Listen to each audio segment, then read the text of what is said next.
Rollmonger's Actual Play Podcast is proud to present Star Wars Saga Edition, Dawn of Defiance campaign, starring GM Jeff Ball as narrator and game master, with players me, Matt Witt, Ryan Messina, Aidan Willems, Jay Tamlin, and Frank Hamilton.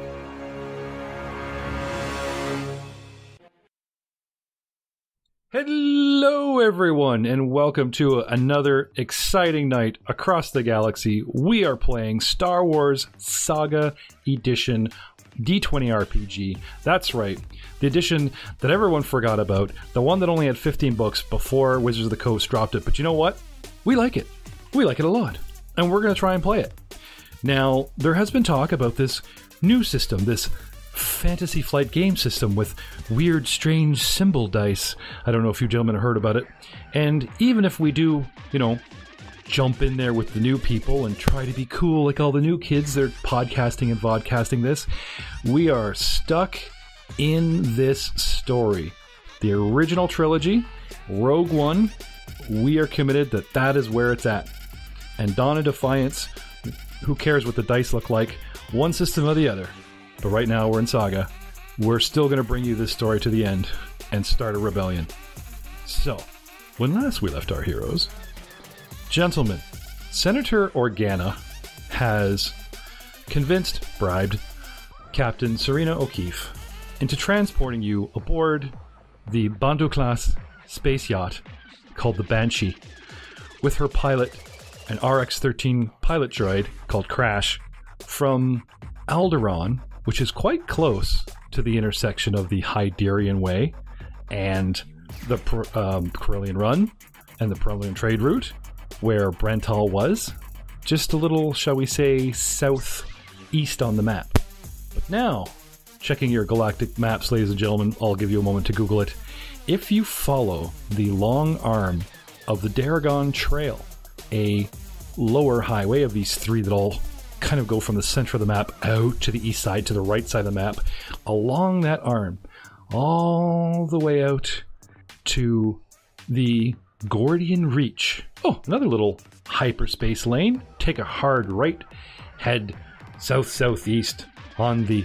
I know there's no southeast on the galactic, okay? I'm just trying to paint a picture here. Bear with me. Out to a planet called Felucia. Now, those of you who have seen the prequel series remember Felucia in the Clone Wars as a jungle planet that looks like something right out of Alice in Wonderland. We're talking 60-foot tall, giant pink mushrooms. We're talking glowing bulb fungi that explode. We're talking acid pits. We're talking flora, fauna, and a whole bunch of gnashing teeth just waiting to meet the characters. But Felucia does have cities. It does have a population. And it does have a semi-secret outpost built by the Empire to house criminals waiting for sentence. A little low-guarded, out-of-the-way structure, using the dense jungles in the deep wilds of Felucia itself to act as cover. It does have a garrison, but not a large garrison is needed because of its, the fact that it's virtually unknown and very hard to reach. Gentlemen, while in hyperspace, the captain comes over the intercom and informs you that we will be arriving planetside in a short few hours after several days' travel. Is there anything going around the room that you guys wish to prepare, finish up, or need to do before your boots on the ground? We were given some resources before we left Coruscant. Maybe. Perhaps in partial payment, or at least in the materials that we required to do this job. You're fishing for grenades again, aren't you? Just come out and say explosives. it. No, explosives. Boom booms. Merrick wants boom booms. No. Please? No. None? Unfortunately, it could be done, but not in the time frame we need, because for him to go through outside sources and not be attached to it, because remember, the political structure of Alderaan is still in the Senate, and as Keystone, he's a vocal opponent of the Empire. But to be tied to something like explosives, which could be terrorism, it's just, it can be done, but that would take days to set up, and we don't have days. So what about the components, and I'll assemble the explosives on the way there? Sorry, no. However, they do manage to scrounge you up some grenades for your grenade launcher. Ooh. You get 2 frag grenades and 3 sleeping gas grenades that could drop a rhino. Nice. This will do good. Thank you. Makes the job easy. Yes. Anyone else want to shake Father Christmas's tree? Can I get a second lightsaber? Yeah, we have a whole bunch of lying you have around. a lightsaber? We actually use them on the Christmas tree every year at Elk because, there's no people that... No. Wait, you have a lightsaber? I mean, can I have a single lightsaber? Can I have a single lightsaber? He's pulling my chain. Playing a Jedi, he has one, he owns one. But something's happened to it, and he knows damn well what happened to it, so you're not getting a second one, because he's going to end up with 2. So, no. Is that like it's such a bad thing? Is that such Don't a worry, bad I'm sure we'll encounter a Sith at some point. Oh, well, yeah, definitely. Father Christmas is here, lightsabers all around, but you know what? The penalties for 2-weapon fighting in this game are steep. It's not the -2, -4, Drit Steward and stuff, and then all kinds of feats. No, it's -5, -10. 10, yeah. It's brutal. And with a talent and I think it's 3 feats, you can bring it down to -5. Yeah, the talent and feat investment in it, like I've actually done a good amount of research for it, for specifically dual-wielding lightsabers, is way too much for what I want to do. So You use a Shoko or Shogu, the smaller side one. Or Maybe. you could throw one. Then you get positives. Yeah, one that you actually fight with, and another one that you fight with using the Force. Oh snap! One is for fighting and one is for fun. That's not the senator's lightsaber, but a actually saber standing of there. type. Let's go back in time, before you guys board the ship, and what you guys have put in these acquisitions, and his space butler, played by Clinton, from Clinton's Core Classics. Check him out. Sunday nights is the release, usually by Monday, on YouTube as well as SoundCloud.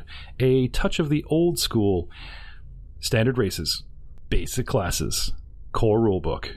Clinton's Core Classics on SoundCloud and on YouTube for video goers that have to see the tactical battle. It's our newest production by Rollmongers, but I digress.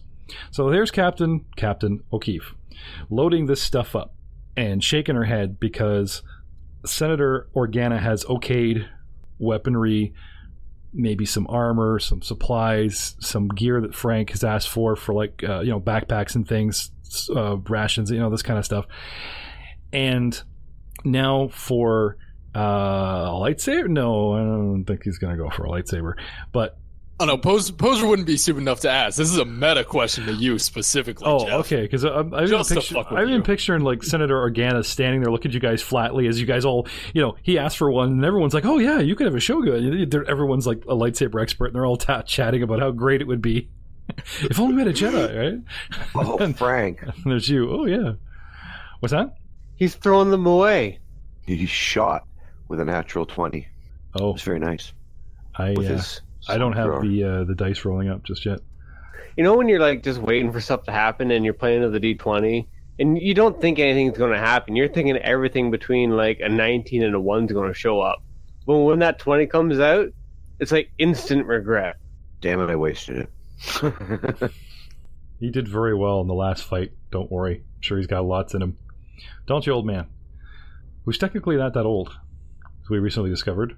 How old are you, old man Zin, for the record, in space years, compared to like your Corellian human? Old enough to know he doesn't have to answer that question. You mind your own damn business there, Whippy. I was going to say, he was probably indoctrinated into like the Empire Gears of War when he was like 16 or 17. So we've seen like 30 years of fighting in one form or another. Yeah, that could Before prematurely age someone. All right.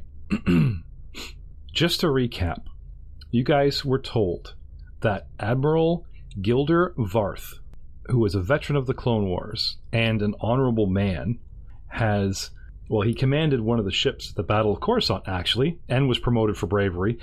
His loyalty to the Empire seemed unwavering, but once you've seen as much as he's seen, just like our own old man Zin, he started feeding Senator Bail Organa information. But now he's gotten caught, and now he's jailed up on Felucia, and you guys are going to go bust him out before he starts telling the Empire who he was speaking to. Because right now, Senator Organa is in the clear. No implications have been made. So Organa kind of really needs you guys to, like, go get him. I don't know if you guys have actually, like, tuned into this realization. You do kind of have Organa over a barrel. He can't use regular channels. He has to do this quickly, quietly. So yeah, Merrick gets loaded with grenades. Sorry. No lightsabers on me. Next, Doctor. We had discussed off the mic some things that you're interested in crafting. Yeah, at this point, probably just some stock chemicals. Okay. Mini beakers for taking samples and... Yeah, but actual, like, chemical materials, too. So, like, chlorine... Fertilizer. Carbon fluoride. Fluorine. Like that'd be adding to your list of innocent laboratory chemicals so that he can sneak in there and make explosives. I'm on to you. And then we land on the planet. Hey, I mean, they're in there. Yeah. Just carbon tetrafluoride would do it. Okay. Hey, now let's not teach the kids at Star Wars kids at home how to make explosives. Our website will be pulled down as some kind of Canadian. I mean, who hasn't watched Breaking Bad at this point? That's true. I'm about halfway through it, but I know those chemicals, so. Haven't seen. I just want like 1 gallon of everything on the periodical table of element, and we're good. that would be in Star Wars. That would be like how many planets and how many periodic tables of elements there are on alien planets. It'd be a lot. Merrick's running around with a giant tugboat of a cruiser. No, sorry. No, just some basic ones, and yes, some like sample materials, that kind of stuff. Okay. Shall I also assume that Raul Hall wants a new wardrobe? Oh yeah. Pick up some Eldoridian fashions. Are there any suits that are like immune to staining? Is that a thing in the galaxy? Something that I could wear through the jungles of Felucia and something still that look like a boss? Repellent? Yes. Yes, it's called a tarp. It has 1 string. That doesn't look very functional, but that's what you'd be surprised what those plastic blue cloaks of tarpness can do for one suit underneath, keeping it actually safe. Yeah, environmental sealing equipment is immune to environmental factors. Oh. Yes. How much does that cost? Okay, so that is 400. It's a common item. All right. Well, I'll tell you this, if they have this, yeah, but not woven into a suit overnight. This is a problem. Is we didn't have a lot of time in Alderaan. So, if you don't mind going with something a little bit more militant or formal, or whatever happens to be in that clothing line, and not your pinstripe suit, then no problem. But if you insist on being fashionable for the natives, I guess it's going to have to be function or fashion. I'm not that big of a dill hole. I mean, I would definitely be willing to take whatever is available. Okay. I'm more about not getting dirty than not wearing the right gear for a job in favor of my suit. But if I can get away with the suit, all right. Don't get me wrong. And trust me, I'm taking one with me for when we get to the base. Okay. So, how many bundles of synth rope do you think the senator could get me? All of them. Nice. You could probably carry 2 before it became cumbersome. So 2 bundles, 50 foot each. Okay. Otherwise, an actual expert like our scout, Old Man Zinn, or our mercenary, Soldier Merrick, would just come over and remove it from you. Too much gear, don't wear it like that. You ever see those scenes in World War II movies where the guys are already a parachute, then the guys that have done a couple jumps come up and go, don't wear it like this, you'll get killed. You don't need this, drop this part of your gear. They did yeah.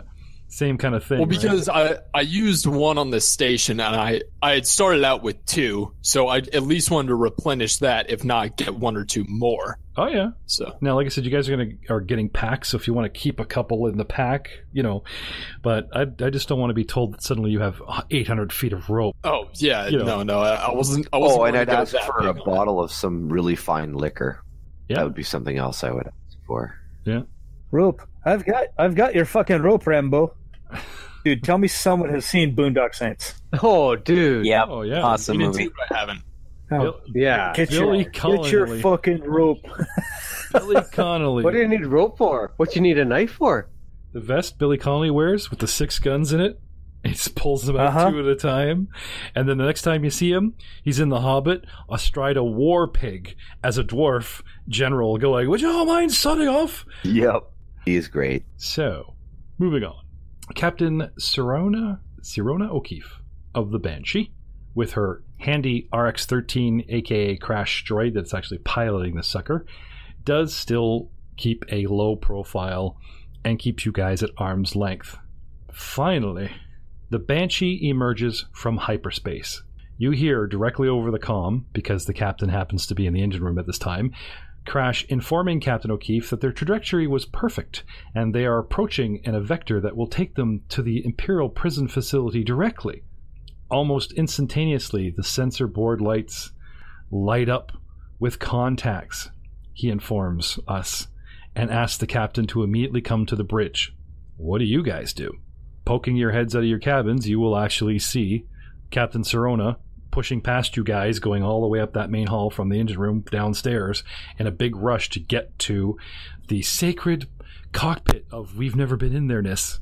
Merrick's room is adjacent to Rawls, right? Yes. Across the hall, I believe. Just pull up for you. I'm just going to Merrick is going to pack up whatever he's working on at the current moment and just kind of stand out front of his door and just kind of wait for Rawl to come out, because I'm pretty sure I'm aware of a scenario that he's in his room, right? Yep. Yeah, I just wait outside kind of and just I sized up the hall, making sure things are solid. Okay. As you guys see here on the map, I've got Merrick entering a hallway. So picture a hallway that's got a box 4 rooms. 2 doors each side, one at the end. The other end of the hallway opens up to the rec room where all kinds of doors go off into escape pods, gunnery pods, downstairs the engine room. But the center, the neck of the ship, are these 4 rooms. 3 are bedrooms with refreshers. You'll have your personal toilets, if not walk-in closets, no. Desks, beds. The 4th room that Dr. Leth likes to occupy is actually the med bay, which has equipment and a bed and the type of thing, and he just doesn't seem to emerge for practically the entire trip, and Arthur's in there with him. You guys pop out. The captain goes whipping by. Oh yeah, no, Poser is just fast asleep. Okay. Rahal, what are you doing? Surfing the hollow web, probably. The hollow net. She's put on all kinds of porn filters. Clear history browser. All right. Yeah, Actually, no. Being the only woman on board, I don't want to be bothered. So, yeah, no. She opens up all kinds of HBO, and Netflix and HoloFlix and, HoloBO, and doesn't want to be bothered by a whole bunch of men that are pent up, can't have access to good old-fashioned porn. That's not good. No, That's not good at all. Probably just checking my accounts, seeing who's due to pay me next. Okay. Making sure everything's in order in that regard. Okay. And maybe even researching a little bit on Felucia. Ah. Well, sir, I will give you a +5 bonus since you're actually using the HoloNet. Can I have a galactic lore roll? I rolled a mighty natural 20 for 23. You have to say it like this. Plus the 5 I gave you is 28. I'm genius. Remembering everything I just gave you for free. I was born there. It was one of the tactical planets to actually was fought on for control of during the Clone Wars. No one cares about an out-of-the-way place that you don't need to land troops on or run supplies through or whatever. Felucia was one of the planets that the clones and the droids fought on and suddenly became important, and a whole bunch of knowledge just spills forth onto the HoloNet about it. And since we're 3 months away from the end of the Clone Wars, it's pretty easily accessible stuff. So, first things first. The landscape is lush, green, mostly jungle. There are cities, and it has like some mines because there are strange curved peaked mountaintops and rock formations. But chemicals, like this is sort of like the galaxy's rainforest. So I'm pretty sure that chemical, plant life trade, animal trade, scientists other than Dr. Left that's interested in actual mating and stuff of aliens, xenology, but botanists and, the sort of one of the many galaxies' pharmaceutical supplies could come from Felucia. And if it's medical supplies during the war, boom, makes it important. However, it is home to the notorious Star Wars iconic monster, the Rancor. It has quite literally razor mushrooms, sinkholes, exploding fungus blooms, actual pits of acid from too many plants corroding and becoming natural compost over the years. It has such a thick, heaty, humid atmosphere, gases, swamp gases.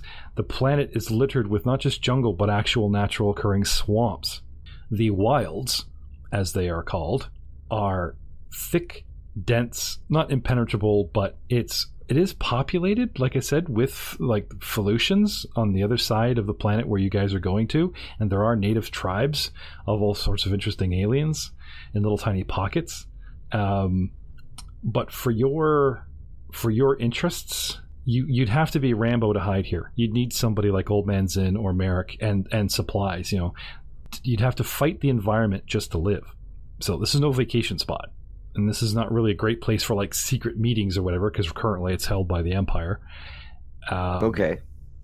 I don't know. Was there something specific you were hoping to glean from this, or just sort of a general? Well, okay. So the game plan is we're gonna fly into Felucia, get dropped off at the facility, like just go straight to the facility, right? That's the game plan. Yeah, like she's going to come busting in there. We're going to go in hot, trust that we take them by surprise, and you guys just either go in quiet, she flies away, or you guys go in heavy and just, it's not a very big facility. Okay. And it's apparently like they're the garrison or whatever, there's scouts and stuff that are spread out a little bit over the planet, but, apparently it's something that mercenaries, a small company of mercenaries, should be able to pull off. Give me some computer rolls. Sweet. Cool. And I'll download anything pertinent to my data pad. Now, including pictures of the hazards, like the exploding fungus and the acid stuff and things to look for. Oh, okay. Because I think the next step for me would be to kind of round everybody up to have a little powwow to formulate a game plan. Yeah. This is what you're considering? We're about to go catch up in time where, you hear all this stuff over the speaker and everyone starts running around. This is how you've been spending your time. Unfortunately, with the flora and fauna, they're like, like you're looking for a hazard. People have photographed stuff and they're conflicting. They're saying there are multiple strains of this plant. Some are striped and purple and blue and like 6 feet wide. Some are tiny little things that just, blow your foot off. And they're bright green. So many of them, and they all lump them in this hazardous hazard. You know what I mean? So it'd be a lot to memorize, look for. It's not like sort of the one, like a Rancor kind of has some basic traits. Yeah. Yeah, 30-foot tall giant monster. Yeah. Pretty sure we won't miss that. Yeah. I can tell you a couple things. The exploding bulbs tend to grow in small fields. It's not like one plant. So it's not something I could say is hard to miss, or, you could still bumble into it. But you know what I mean? It's not like a single plant that you go, oh, this is neat, and then boom, whoops, because you came around the wrong tree of firs or something. No. Like, you guys will wander through an area and prominent in an area. Not the only plant there, but it'd be like a field of it. That kind of thing. And you might be several feet in before you realize, oop, crap. Anyway, but that's okay. Everybody has survival, right? Handy skill. No? Oh, what's that? Looking at the core rulebook. Only the scout has survival? Oh, is that why we brought, begged Frank to play with us several episodes in? Because you guys were going to a backwater planet. Please, Frank, play with us. Oh, and by the way, you're playing a scout. So we live. Please save us. Please. Help us, please. I don't have enough explosives. So, alarms, chatter, people spilling into hallways. Everyone, I'm assuming, going to rush up to the bridge, find out what's going on. The only big, really view window, right? But of course. As the blue tunnel of hyperspace fades away and the pinpoints of stars fill the windows in the cockpit, you get a brief glimpse of the planet Felucia hanging just below your ship. Almost instantly, your eyes are drawn to a dagger-shaped starship looming. And I use the word looming because when Ryan used the word looming with the Doctor, that, imposed a size difference, us versus it, or as Ryan used it, how big he was versus the tiny little female Doctor. Yeah, a starship looming ahead of you is an Imperial Victory-class Star Destroyer that looks like this. Bum, bum, bum, bum, bum, bum. No shit. Oh, look. It's the classic one. Oh. Not the big one, not the little one, not the one with all the neat little pods on it for extra shields. Your first generation, first peak, nice, tight gray, several lights along the side, teeming with TIE fighters, Victory-class Star Destroyer, looming above the planet. Captain O'Keefe Fortitude says... save. For what? To keep my trousers... to keep the trousers the color they are. Wait a minute. We have all flavors of people in this party, and the hard mercenary is the first guy worried about crap in his pants. Well, that's where he wore his brown pants. Yeah. Exactly. That's funny. So, hold on, Captain O'Keefe says. We're in for a bumpy ride. With that, the captain takes control of the stick on her console, slams it forward, sending the ship rapidly tumbling into the atmosphere of the planet, which is clouded and gaseous looking. As the Banshee passes through the thin cloud layer, opaque as it is, you get a good look at the fungal swamps and jungles of Felucia, where towering mushrooms reach up into the air like skyscrapers. It would be beautiful if it weren't rushing up at you guys so quickly. We're going to die! We're all going to die! We're going to burn and then die! Arthur beeps at the Doctor. I always loved you. Arthur, back up my data. Put it on the cloud. Quickly, dump everything on the HoloNet. Thank you, Dr. Left. Eventually, Captain O'Keefe does pull the ship out of its dive, a move accompanied by the sounds of metal screeching and shearing from somewhere in the rear of the ship. The transport suddenly lurches, nearly throwing each of you to the ground, and dips sickeningly low towards the fungi canopy below you. Another massive bump jostles the ship before the captain brings the vessel to a screeching halt, resting deep within the mushroom jungles of Felucia. Interesting fact, the droid pilot named Crash didn't make us crash. The captain did, to evade getting shot down by huge turbo lasers as soon as that behemoth of a starship saw us, because we actually came out of hyperspace right up its nose. You all take a moment to compose yourselves, put on fresh pants. I don't know, it's pretty close to its brain. Probably could have taken it. Captain O'Keefe barks some orders to stabilize some internal systems to RX-13, her pilot droid, ironically named Crash when she was the one that actually crashed us, and goes stomping through the hallway, exiting the cockpit. Assumedly, she's going to head outside to assess the damage to her ship. What are you guys going to do? Follow her. Well, I'm going to finish gathering up all of my gear. Okay. I think during the the trip this far, I probably would have downloaded as much as I could about the planet we were going to. Mm-hmm. Maybe tried to get some schematics or old records if there were any fights here, just to kind of get a little bit of an idea as to where we're going. Sure. Felucia, gathering gear, rushing out immediately with the captain and having a quick look while she assesses. Eventually, you guys are all exterior of the ship. Last and a little hesitant is Arthur coming down the ramp. And this is what you see. The humidity of the alien planet hits you like a wall. You instantly begin sweating in your clothes, gentlemen. It's just thick like soup here. The air is heavy and really, really warm compared to what you're used to, the air-conditioned ship. And the canopy of life, after the sound and disturbance of our crashing our ship, slowly starts to seep in to the heated jungle ambience. The insects, the small critters, the distant jungle roars of this predator and that predator, even the faint cries of heavy-winged and light insect as well as avian life all slowly come back on top of you. A bright burst of light, but diffused through a thin cloud layer.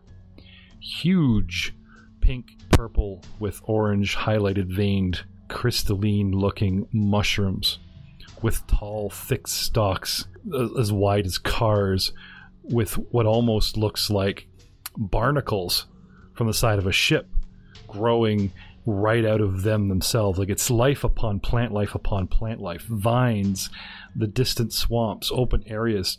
Like it's just astounding how everything is to scale to itself, and yet you're looking at something your brain is trying to say, oh, well, I have those plants at home.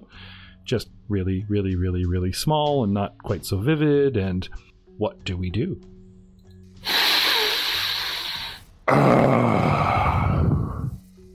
What is that smell? Isn't that smell pleasant at all?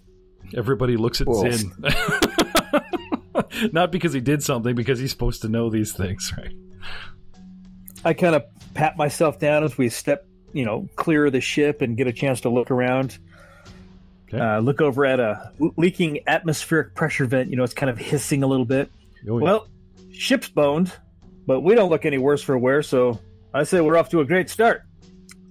Kind of chew my mouth a little bit, the humidity. Oh, God. It's going to be miserable. What kind of survival roll can I make to learn a little bit about where we are? Well, first let's go back to your knowledge, galactic lore of 20, and use computer. And since the audience heard everything I spilled at Rahal, with those rolls, I'll give you the same knowledge. Several strains of this, lots of hazards. You're aware that all these things are out there, but spotting them is... The survivor roll would be you finding the best route around something or to something, and then at the last moment, a perception roll to oop, don't step in this or don't go in type of thing. So they do give you chances. It's not like you guys are just going to step off the first mushroom and every, alien tiger rancor holding exploding plant comes running at you, But could have to say them city slickers might be a little bit out of place here. Yep. So for starters, let's get back to the captain while Zin is sort of taking stock of what he sees around him, soaking it in, making judgment. It's pretty obviously we're going to rely on him heavy fairly shortly. When the dust finally settles, the captain is quickly moving about the ship, assessing the damage, and she does seem concerned and make sure that none of you guys are injured, which is a nice change. Perhaps you guys earned your stripes coming this far, or she feels responsible since she just crashed the ship and is your ride home. After a few minutes, the thick, humid air that's seeping into the ship, and what gases and hissing and pipes and whatever have broken from some of the actual panels ripping off, as well as some actual ailerons and things that would help steer the ship within an atmosphere. Ailerons. Ailerons, thank you. The Banshee has survived the landing, mostly intact. That is the good news, but it won't be taking off again anytime soon. O'Keefe tells you that she can make repairs between her and the droid, and fortunately, the ship is actually hidden amongst the Felucian's jungle canopy, and she doesn't think that the Star Destroyer could probably scan us easily as long as she keeps everything shut down. That's good. She suggests that you guys try to make your way to the prison on foot from here instead of just helping her with the repairs, because time is of the essence. How long does she think the repairs will take? She's not sure. Now, the ship's navigational systems brought the vessel down near the prison facility, she tells you. So she tells you that it shouldn't be more than a day or so to trek through the jungle, discover the ultimate fate of Admiral Varth, and report back. And let's say that's a day and a half, so 3 days, a day or two or whatever, she should, a day, maybe two, should have the bulk of the repairs done. Should be able to come and get you, she's hoping. So where do you guys want to put your priorities? On mechanical help with the captain? The old aid another kind of thing? Leaving people with mechanical skills behind?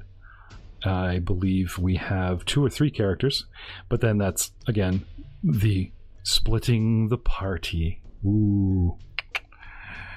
But then again, no right out of here in time is a death sentence. So boys, she will gratefully accept any help repairing the ship. Anyone wants to stay behind. And she offers what limited supplies that she has, gives you guys what food and water that she has on top of your own supplies, and it's enough removable stuff from the ships to provide you guys water and nourishment for a week, as long as you don't lose your stuff. Fill your backpacks. Sweet. So a day and a half in and supposedly be picked up, or a day and a half in, 2 days, and a day and a half back, like a 3D hike, but she gives you a week's worth of food for it. Excellent. Yes. She also provides you with directions to the prison facility, which she offers to have Crash upload on your data pads. And it's just a basic compass, with some topographical land information. So you guys could look at those 3 looming mountains that are in the picture here and go, right, well, if we keep those 2 on our left and cut through this one or go all the way around the right, then on the back side of this mountain should be the facility, something like that. Like, it's just a basic, find a landmark and keep going.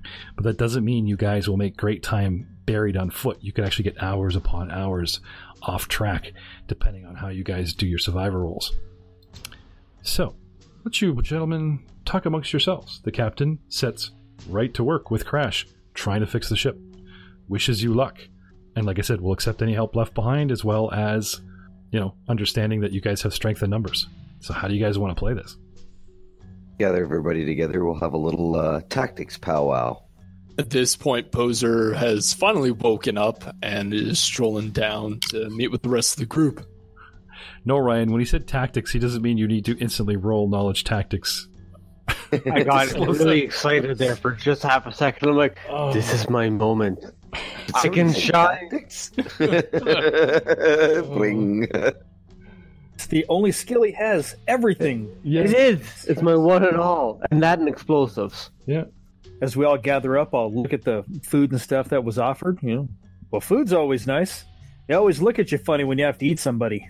So, magnetic north is that way, and I'll point in kind of a random, generic direction. Magnetic south. And he just waves off in a direction. Magnetic north, just flips his arm up. It's over there. Kind of half paying attention, hoping that no one realizes that, he could be right, he could be wrong. You don't know. That's so, awesome. So the base should be that way, and kind of points with his whole hand. Base is that way. 1-2 days maybe. It'll be quicker coming back because we'll either be flying a stolen ship or we'll be running because we're being shot at. Either way, shouldn't be that bad. I mean, all things considered. Sounds like a good plan. Well, I'm not gonna lie, guys. I'm completely out of my element here, so I think I'm gonna have to follow someone else's lead, at least until we get up to the base. Doctor? Sorry, what did you want from me? Just your character hasn't chimed in a while. You're just letting the other gentleman come to a decision and follow along, or do you have anything to add? Oh, well, at the moment I've been wondering how I'm planning on bringing Arthur with me. Been thinking about possibly upgrading his locomotion systems, but that might take time. Yeah, I guess an R4 unit has 3 little rollers coming out of stumps and little stumpy legs rolling around the jungle floor is not going to give us the option of making very good time. But they are excellent mechanics if you want to leave them behind. But he was the guy, isn't he our slicer? Isn't he the guy that's going to get past security systems if we need that? I've got some computer use. As do I. Okay. I suppose we could make do without him. I think in a pinch we can make it work. I've definitely got some experience in opening doors anyways. Okay, now some audience might call this straight out cheating, but Bail Organa hired you to do a jailbreak. Okay? So I'm pretty sure somewhere asked if you guys had all the equipment you need. And there's a crucial piece of equipment that no one's carried up until this point that we mentioned in former explosives. Episodes. No, not explosives. I got this. Don't worry, this is my thing. That's a good point. I wonder. I'm talking about a security kit. We could definitely make use of an X-Calc portable computer. That gives you bonuses and the actual option to, open doors without leaving holes in walls, Merrick. Yeah, either way, it's an entrance. Yes, it is. Yeah, I don't have one, but that's what I should have asked for instead of an outfit that doesn't get messy. Hello, Callie. I'd rather give you a cat. The ancient one had spoken. We did say you guys were on the fence about being heroes versus kind of being mercenaries, being straight up possible bad guys. Now, in this campaign, you're not supposed to be the bad guys. I do actually have to legit get a cat. Because that puts me into Bond villain category. Yeah, he's doing the Blofeld. He's got his Blofeld cat to look intimidating, right? In case we run into any enemy agents, I've got this cat here to make me look more menacing. But we forgot the security kit. There you go. Find it. Well, maybe. I mean, we could slide up to Frank and whisper, saying, "If you can capture me some small quadruped that's furry and fluffy that I can tame." Yeah. Look around. Maybe not anything on this particular journey, but I'll look into it. I'll see if there's maybe the base has got something we can monkey. Maybe I'll mix it up a bit. Okay, Ross. I need to put the monkey in a little suit. Oh, matching pinstripe suit. Oh, you have to admit that would be badass. Yeah, it would be something. Okay, there will literally just be space pirates with a monkey on board. Come on. Okay. I mean, I can do the voice, yo. No. Avast me, hearties, yo. And we've reached the bottom. All right. Wait, a Russian Caribbean accent? I don't know if I can do that one. Russian Caribbean accent. That'd be awesome. Hey, me mateys, we scurry down this here stump and head off that way. Okay, Ryan, show us a Russian Caribbean accent. Now I have to know. Oh, now I gotta hold you in suspense at least for a couple of minutes. Okay, it'll just come up. He's practicing now. All right, laddies. Oh, God. Oh. See how bad it sounds? This is what I'm hearing when you guys do it, okay? That's how bad it sounds. No space pirates, no Santa Claus, and no Uncle Mikey. All right. Yeah, we're just going to have to make do between me and the doctor to open the door, and right, if all else fails, we've got Merrick. What I was hinting at is that Senator Organa can procure you a security kit, which now you guys have in your gear. Sweet. Okay. Maybe Arthur bitched for it and the doc has it. All right? So. Sweet, thanks. Yeah, thanks. it's £50. I can carry that. With a gratuitous amount of synthrope, a security kit, a tiny pinstripe suit for a future pet companion, and a pocket full of grenades, and a scout who follows his nose. We traipse into the wilderness? Yeah? Yes. Yes. All right. Boy. Your first steps onto the soil of Felucia make it clear that this planet is truly alive. Massive mushrooms tower overhead, the towering kind, not the smoking kind. Their overhanging edges creating a large canopy that blocks out much of the planet's sunlight down here at sort of floor level. Every step on Felucian soil turns up insects and other fungi just beneath the surface. It is moist and spongy. The noise of this jungle, as I was saying earlier, is quite loud and alien. Now that the loud alien surface has sort of instantly become accustomed to your interruption of its daily life on a Tuesday, the sounds of hundreds of insects and animals fills your ears, moving through the mushroom swamps, all part of this living and very vibrant ecosystem. Gentlemen, traveling through the jungle towards the Imperial Prison will require frequent survival checks to keep you on course. I have in front of me an undisclosed amount of hours.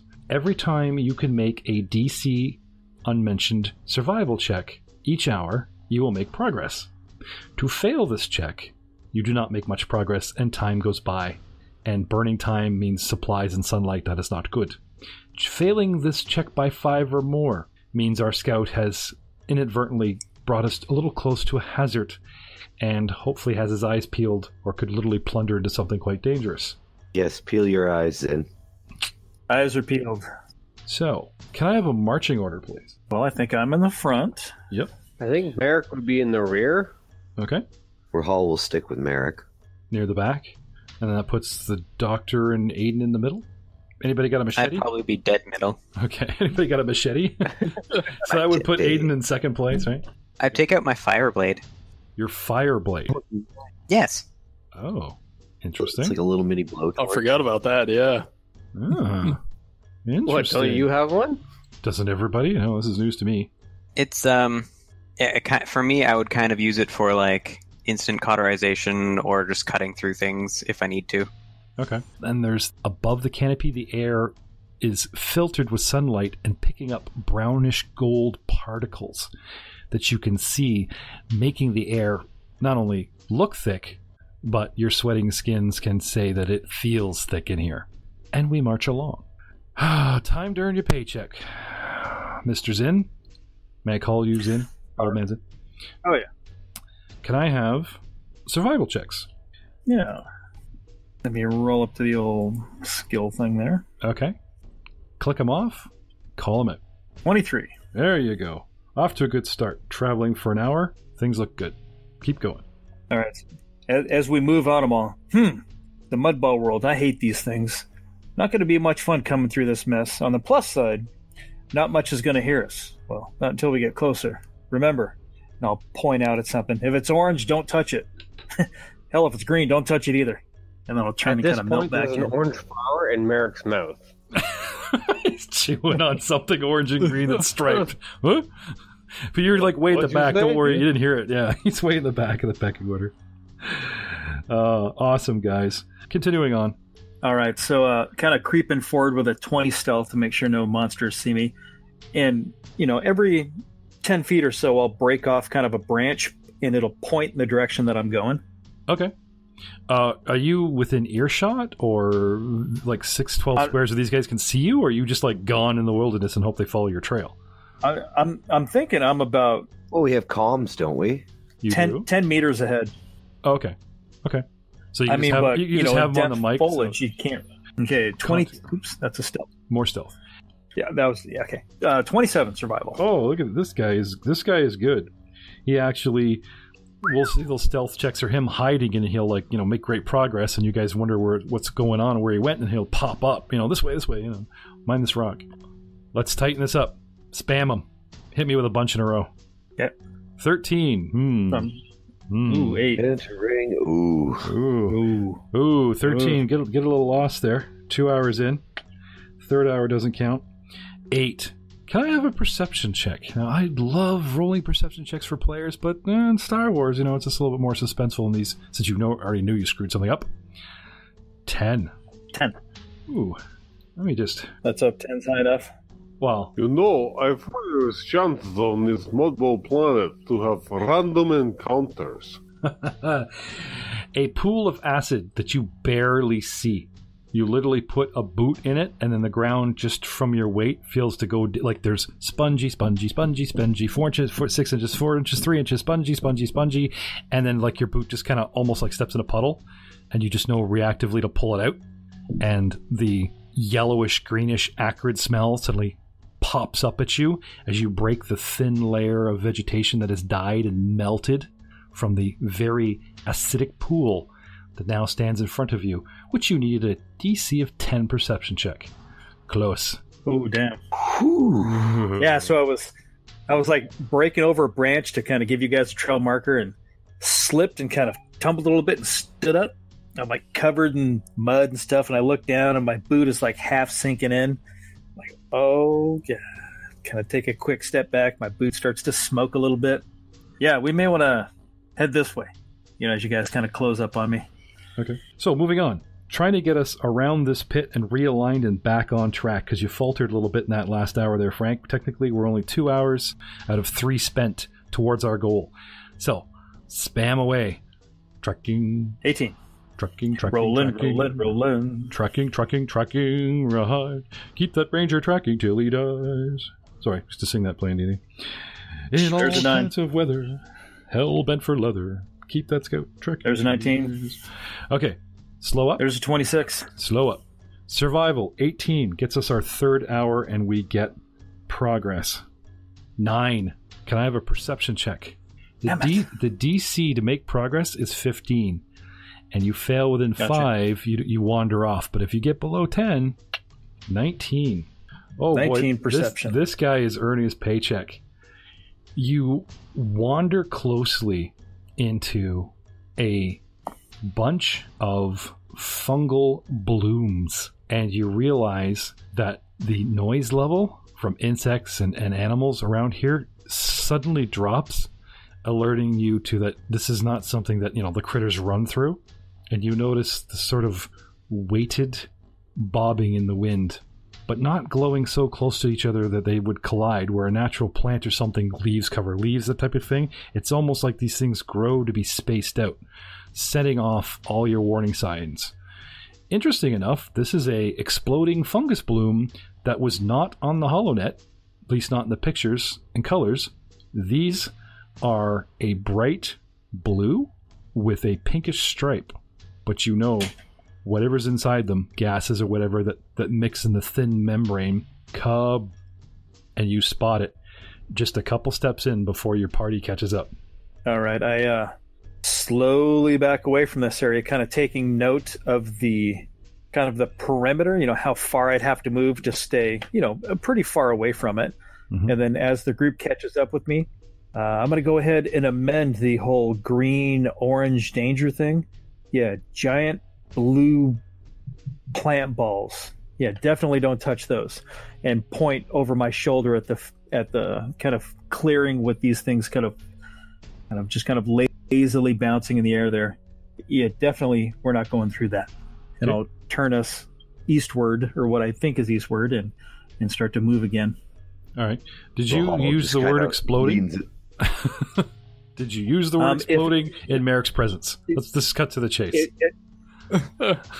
Not knowing Merrick, if I had known they would blow up, I would probably have said yes. Okay. Sorry. If you bump, yeah, they just blow up. Frank, your random flash of alternate life where it blew up in your face. There you go. So I was interrupting Raul. He said you're going to lean in and do something or say something. Yeah, I after he gives his description, I lean into Raul, elbow him in the ribs, and say, he said plant balls. Balls don't have balls. This might be a good spot to mark out a map. If somebody's chasing us, we can lead them back here and blow the hell out of them. Oh, I like this guy. He's got pizzazz. Oh, yeah. You guys can make a note of this on your topographical sort of generic layout that she gave you in your data pads. It's always nice to have a little ambush point kind of set up. So, yeah, pay kind of close attention as to the area and kind of how to find it again. Rahal takes out his data pad and marks the area on the map. Merrick, that bulb and stem you were chewing on, you've actually chewed the stem all the way up to the bulb. You're looking down at it and looking at these giant things. Hey, boom. Can I pocket it? Yeah, but you fall or roll or take a hit or something and your pocket's going to explode. Then you might end up with no balls. Okay. That knowledge of just getting right to the bulb, I kind of finished chewing what I was chewing. I then take the bulb and gently place it down in amongst the field of other balls. Plant balls, that is. Sorry I took your children. Here you go. And do kind of a bleh. And try to put it back and make it better. Could you be Plant more balls specific? are bad. A knowledge? Do you have demolitions? Is that a skill? That would be engineering or mechanics. It would be mechanics, but then you need the talent tree to get into demolition. So have you got into that talent tree yet? Oh, yeah. Okay, so what does your talent tree say about demolitions for you? That when I place the demolitions, they're better than everyone else's demolitions. I get a +2 on any demolitions that I roll 2 more die on any demolitions that I plant. Oh, so extra boom for your buck. Okay. Definitely more boom. Now that you've proved that you're trained, I'll give you this one shot to make a mechanics roll if you wish to try to, shall we say, extract this natural hazard safely and get yourself a plant bomb. That'd be a good old 17. Okay. Luckily, it's not low enough for you to fail horribly and blow yourself up, but unfortunately, no. Unwieldy, not very transportable, and just too volatile to be worth your while. However, but I like it. That doesn't mean you can't come back here one day and trim the field and needle syringe extract the chemicals and stick it in C4 and the factory version of this could be a natural source of an explosive, but not something you could MacGyver at this moment. I mean, I might be able to help, but you need time. I was saying, you guys, you need time and equipment that you do not have at the moment. The location is marked. Okay. If we ever come across a shortage of explosives. All right. getting back to Zin's former survival rolls, I see 2 more, a 19 and a 26, and he picks up the pace, and we get to the 6-hour in mark. Now, we've spent 7 hours getting here, but as far as getting closer to our target, you've burned 6. So it's taken us 7 hours to get to a 6-hour mark. That's really not bad at all. Now, I'm considering the DC is 15, that's pretty gross. Yep. Can you take a 10 on them? On a survival check? Yeah. It's a hazardous. So. It's a hazardous because if you miss this, then it's you know what I mean. Like there's risk. Yep. And I'd lose all my suspense. So never mind. So you don't want me to rules lawyer this and figure it out? You know, that 20 minutes that we burned to give him the shaft and had to take back a whole bunch of stuff. No, I am saying that the way this module is written, they want you to make the rolls and they give you a bailout. Because even if you screw up your survival, you still get a perception check to go, whoopsie. So no, 2 rolls in your favor. That's more than enough, you know. All right. So, Zin. So, after traveling for a few hours, kind of see that the land kind of dips slightly and we give a little bit better view of kind of like a valley. And I'll point out, you can just kind of make that rise up there. The garrison should be on the other side of that. Let's go ahead and rest here for a minute. What do y'all think about that? You're looking fairly worse for wear. Oh, I'm not going to lie. I absolutely hate this place. I haven't had to walk this far since my last field expedition. Haven't had to do that in years. Wrong. No, it is great time. Good for exercise. Get color in your skin. Give him a hearty slap in the back. Don't think. Good for the skin. Good for the skin. I'm covered in mud that smells like an armpit. I already want a shower that's a week long. But hopefully we'll be out of here quick. I can't wait for that. Because I'm pretty sure green's not the color I want my skin to be. I start wiping the sludge and slime of traveling through a dank, overly humid jungle off of me as best I can. Now, I must ask you, what exactly is the problem with green skin? Let's just say green's not my color. Ah, so it is a personal preference kind of thing. Although, more of a personal preference on... What of other people that happen to have green skin? Hey, to each their own. I try not to judge. Well, it's not the color. It's the smell. Mm. All right. Gentlemen, you do perceive behind you the small, billowing smoke aperture, which is probably from your ship. And Zin has led us to a rest at approximately a halfway point. You guys rest up. 5 minutes, 10 minutes, 15 minutes. Get your wind back in. Have some water. Little food, you know, like you said, wipe the grime off, get ready for another bout. Bit of background music from Poser. I do believe you should have that ready as a weapon, as opposed to an instrument. I just picture us walking through the lush jungle with Poser on his guitar. Well, if he does the acoustic unplugged, then it's just ambience. But if he actually plays it, then you're drawing a whole bunch of attention to yourself. Oh yeah, no, it's like acoustic unplugged, just more strumming, just for the feel of it than anything. Trying to get the feel of the stage, right? If this planet were music? Well, oh yeah, no, like, and that's the thing is that like the entire time while he's walking and he's not focusing on like keeping up with old man Zin, Poser is like listening to all the all the sounds and whatnot, and he can discover the rhythm of the planet. Ooh. And that really helps him align with the force with the planet and the life around it. Oh, that's his big connection with the forces through like the rhythm and like the heartbeats and whatnot, and how things pulse and vibrate. Well, let's have a use of force check. See if there's feedback. All right, use the force check of 24. Oh. The creatures, the living force is all around you. It's in the tree, in the rock. Unfortunately, it's all over Rawl's suit, but that you expected. What you did not expect to feel within the miles, besides the cities and life force, is an active force resonance. Force users. A feel, a ping, a reaching out to the planet, and a force-inclined creature that already is in tuned with the living force of this planet and light up in your proverbial force radar. And then immediately, just like some flowers that draw into their buds the sign of danger, snuff out as they try to mask their signatures. Possibly surprised that you're here, reaching out, possibly sensing you.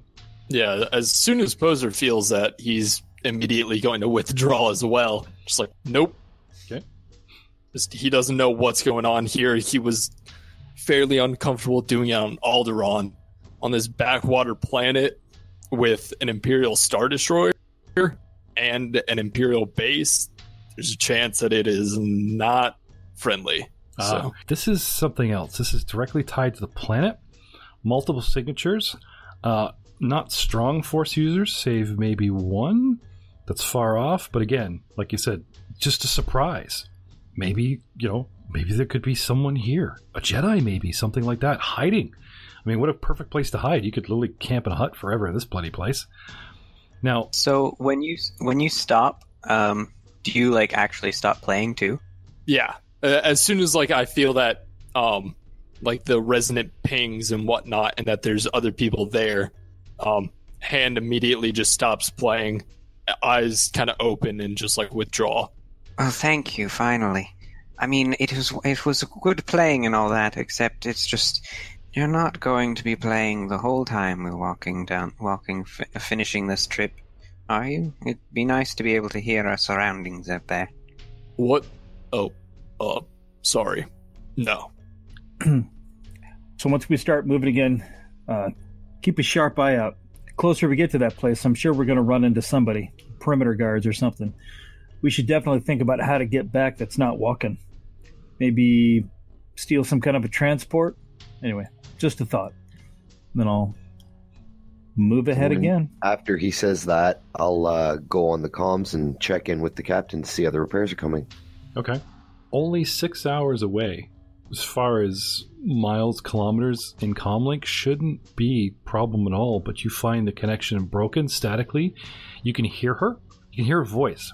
And she seems to hear you, but since she's using ship's comms, you can hear her better, and she keeps asking you, what, is that you guys? What's going on? Type of thing. She can't, you're breaking up, and the call becomes fruitless.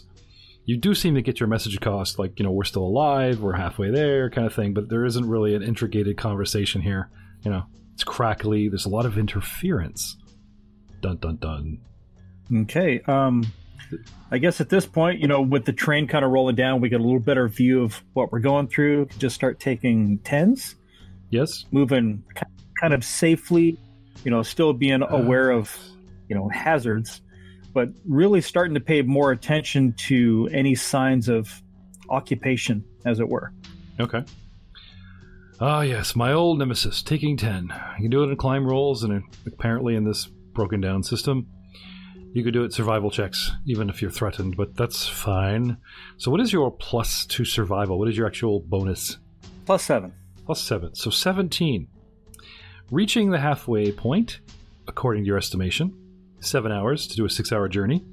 Learning the lay of the land, a short rest. You think you got it down and begin taking 10. Can I have, as we get into that first hour, can I have perception checks all around, gentlemen? Gladly. An 11. Poser, do you wish to use perception or use the force? I got a It's almost 24. like you read my mind. I was about to say I'm going to use the force. Okay. Oh. Okay, so Merrick's just straight up walking into trees. Zin, almost like he's still taking 10 in perception, gets an 11. Rahal, paranoid. Things are result of eating that mushroom. Yeah. Rahal with a 24. 8-2. He's got uber vision. Everything's vibrant. Askaleth, 21. Those cold white eyes taking in more than he lets on. Merrick with a 1.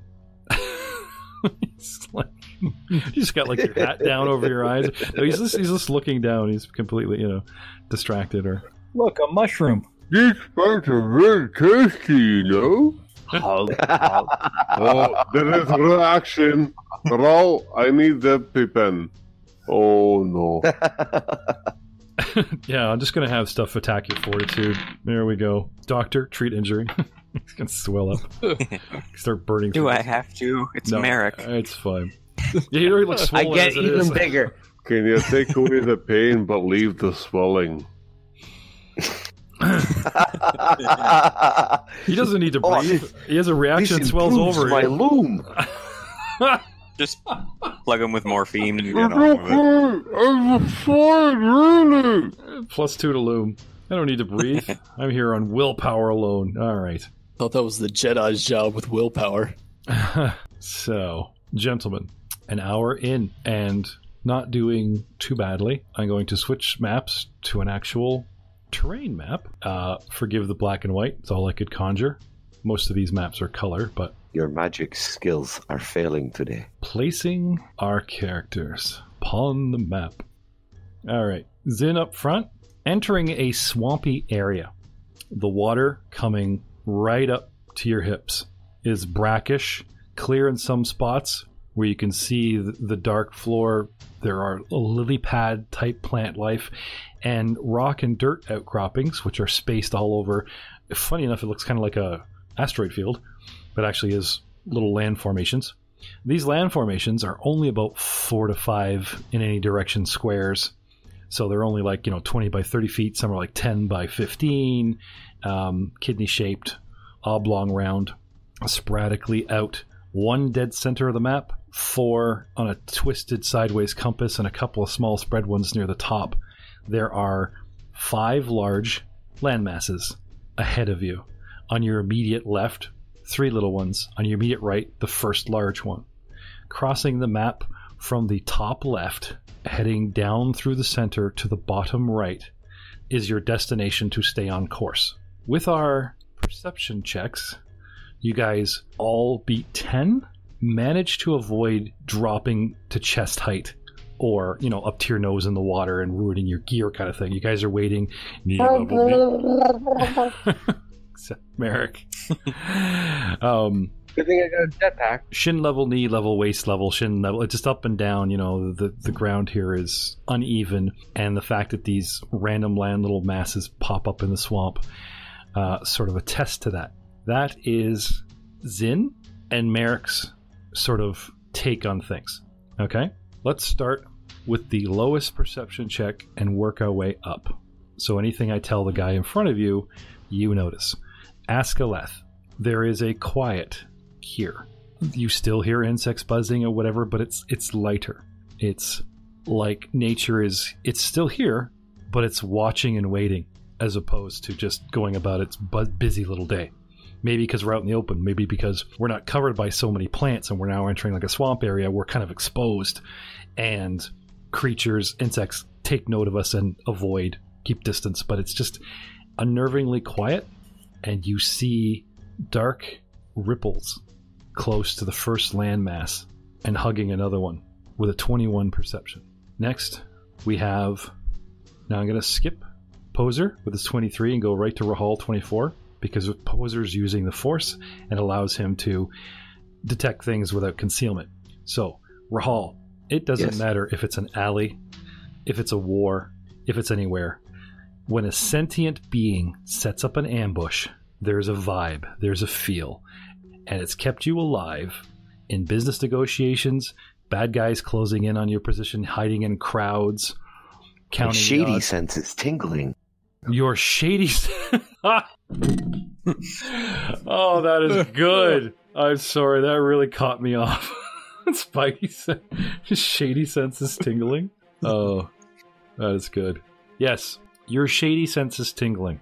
And if you were an indigenous life form, you would wait, hidden, either laying prone on the rocks or in the water, or come, circle the entire swamp and just close in a huge circle. But there's something here watching, and it has intent. You can feel it. Okay. You can see some dark shapes in the water here. You as well, Dr. Leth. You see this where I'm pinging by the first rock? Yep. Okay. Zin, paying attention to the land in his step, more than, because like I said, the guy in front is looking for footing and we follow him, so he's actually a little distracted. The guys behind going, okay, well, if I follow him on my peripheral, I'm good where I step, and you can look around a bit more. Zin's concentrating on the square in front of him to guide you all, so that's his excuse, taking 10 or no with his 11. Next we have Poser Sham. Poser? Yep. Concealed creatures lurking below the surface of the water. Several, and they are spaced out in the water around the land formations. So either they have scuba gear, they're water breathing, or there's some kind of crocodile or whatever. But what you actually sense is not only like humanoids lurking, but an actual intent. A fear? No, anger. These dudes are going to want to cause some suffering. That is the surprise round, gentlemen. We lie in wait. Several, but not all of our members, become alerted that there's something here. Roll for initiative.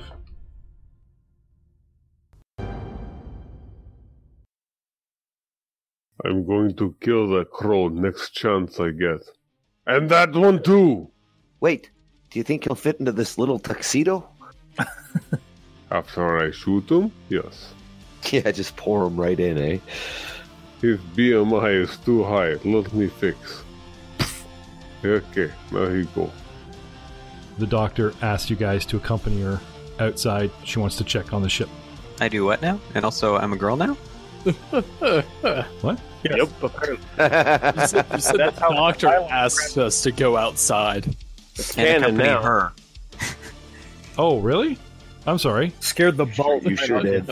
Oh, well, I'm sure that's going to haunt me in the outtake comedy reel somewhere. Let's try that again. If we ever come across a shortage of explosion, wow, it'd be helpful if we could speak. A shortage of explosives. Okay. You'd think you'd be good at that word. In the current company. Shortage. All right.